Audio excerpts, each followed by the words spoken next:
How you doing, guys? Balefire here. I got a comment as I was perusing the internet on someone else's channel. I struck up a conversation with D Turnbull 420, and in this conversation, upon which I gained a new subscriber, which is awesome. Thank you very much. I appreciate that. DT. I'm just going to call you DT from here on in. DT wrote, sorry for the heavy subject matter, but I'd like to ask a very important question. Star Trek versus Star Wars. Which is better and why? It's more than just an opinion. It's the question for the ages. Couldn't agree more. For the record, I have it as a tie. But I've lived over a decade in the Star Wars world and over a decade in the Star Trek world. I've heavily favored one over the other both times. Sorry for being a nerd. I went on to give what was looking out to be a very long-winded answer. Never apologize for being a nerd. Let's see. Star Wars versus Star Trek. Personally, I've always had much more affinity to Star Wars. And that's probably due to the fact that I was introduced to a galaxy far, far away, long before I was the Starship Enterprise. You know what? Instead of filling Fighting Sloth's comment section with my answer, I think I'll just make a video on it. So, DT, this is for you. Thank you very much for the question. And this was only about, 45 minutes ago. Hopefully I'm able to get this up tonight so you can see it tonight. I'm just going to be a very simple video, guys. Nothing special, no special effects or anything like that. I'm just going to throw in a few images because I do want to get this out there as an answer to DT. So, Star Trek or Star Wars? Well, what are we talking about here, DT? Are we talking about the original trilogy? Or are we talking about the prequels, the sequels? And when it comes to Star Trek, are we talking about the original 1960s series,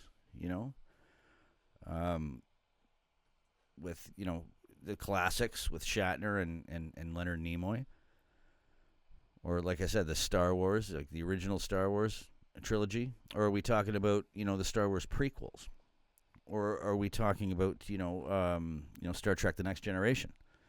There's also the new Star Trek movies with Chris Pine and Zachary Quinto. And I think my opinion is going to vary depending on what we're talking about here. I have a special love for Star Wars. I got my start in front of a microphone podcasting at a Star Wars podcast that still exists. I'm not on the show anymore, but I was a co-creator of the Quarter Portion Star Wars podcast, which is now known as the Kyber Club Network. That's still run by a very good friend of mine, Chris DeHoog. You should get over there and check that out. They're on anywhere podcasts are free. Just look up Kyber Club, obviously with a K. I'll put a link in the description. So I saw Star Wars. You said you spent 10 years in each universe, DT. Well, I can tell you, man, I'm too old. So I spent probably 40 plus years in Star Wars. I mean, it came out when I think Star Wars is more absorbable to a young mind, because Star Trek is more of an adult.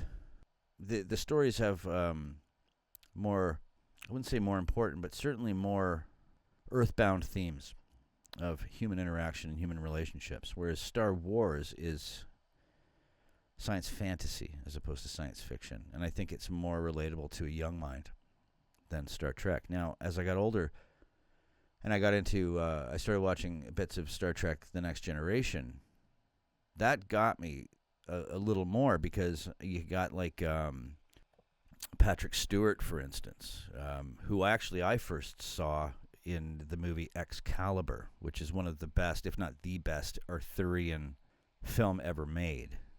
I believe he played Sir Galahad. I can't remember which knight he played, but he played a Knight of the Round Table, and Shakespearean actor, fantastic, love him. And we all know the things that he's done since then. So, Data was another great character. The whole cast really, really fantastic. I got a chance to meet. I can't remember her name now. I'll throw it up there when I put the video out. Deanna Troi. I got a chance to meet her at a Comic-Con that I was presenting at. It's kind of ironic considering your question. At that Comic-Con, I interviewed,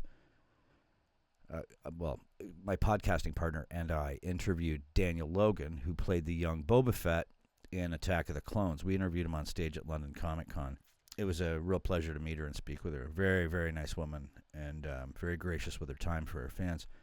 As far as the next generation go, if we were going to line that up against, say, the Star Wars prequels, it's tough. Other than the end of Revenge of the Sith, I'd have to give it to Star Trek The Next Generation. I mean, they did bring in one of my biggest complaints about Star Wars, the original series. There's no real lasting antagonist. You know what I mean?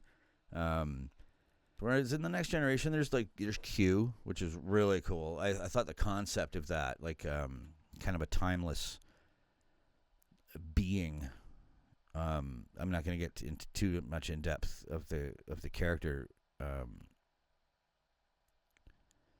Because I probably don't know as much as you do, DT, about that. But some of the characters that came out of that show were really, really, really well thought out, really in depth. Data was a fantastic insight into what we're dealing with today, really, with AI and artificial intelligence and how human that intelligence may become. So I think maybe from perspective from today, it very looks prophetic. And that's one thing that I'll give Star Trek. Like if I'm going to give it a bump here, if we're going by points, Star Trek gets a lot of points for that. I mean, it was a very diverse show. The original, it was the first interracial kiss, I believe, in television or cinema. It was a very diverse cast. You had a Russian. This show came out at the height of the Cold War. You had a Japanese character, Sulu. Even more diverse when you consider that George Takei is a gay man. So as far as the spaceship architecture and the science, kind of the imagery goes, I gotta give it to Star Wars, man. I mean, you got the Death Star, the Millennium Falcon. To me, anyway, man, there's no comparison. Is the Enterprise cool looking? Yeah, it is. It is, but it seems more something that would be created on our world than something that's fantastical and far away. You compare you compare the Death Star, for instance, to the Borg cube. I mean, it's come on. Which one is cooler? Come on. Again, this is just my opinion, dude. Star Trek, very cool, very cool. I'm Star Wars for me, though, man. Star Wars for me, it's gonna be where it's at. It's gonna be a higher level.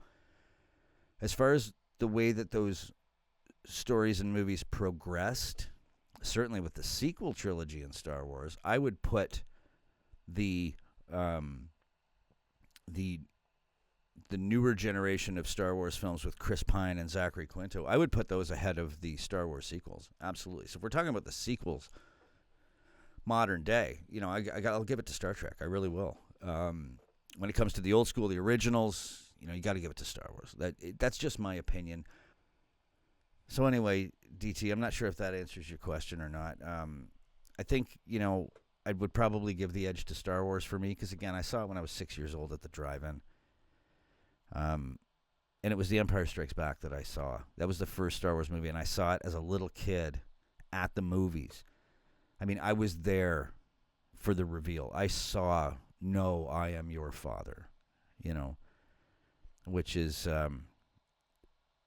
certainly one of the most iconic moments in cinema history.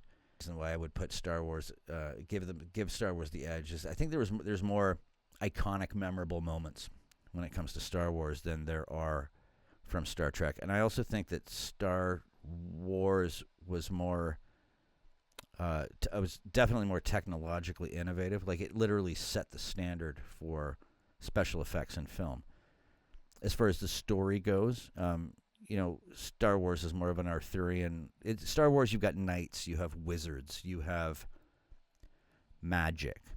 Star Trek, you have science, you have aliens, and you have human drama. And that's not to put one above the other, but I think as a little kid, you're going to be more drawn to the fantasy. As an adult, you might be more drawn to the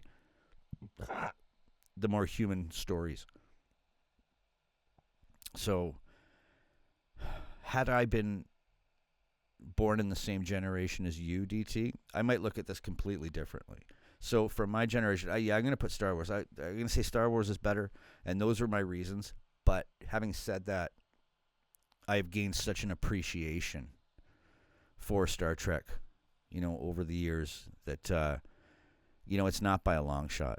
It's not by a long shot at all. So I hope that answers your question, man. Thanks for the subscribe, by the way. I really appreciate it. And if you have any other questions like that, throw them in the comments. Throw them my way.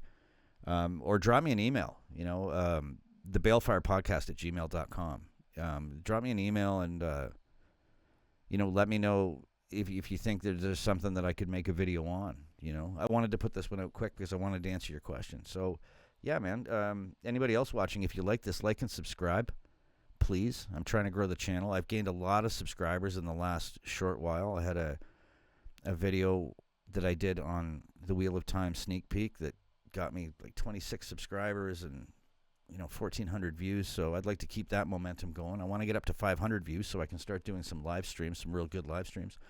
And tell me what you think. Everybody, what do you think? Star Trek or Star Wars? Let me know in the comments. And I'll see you on the next one. Thanks again, DT. And may you all find water and shade. Later.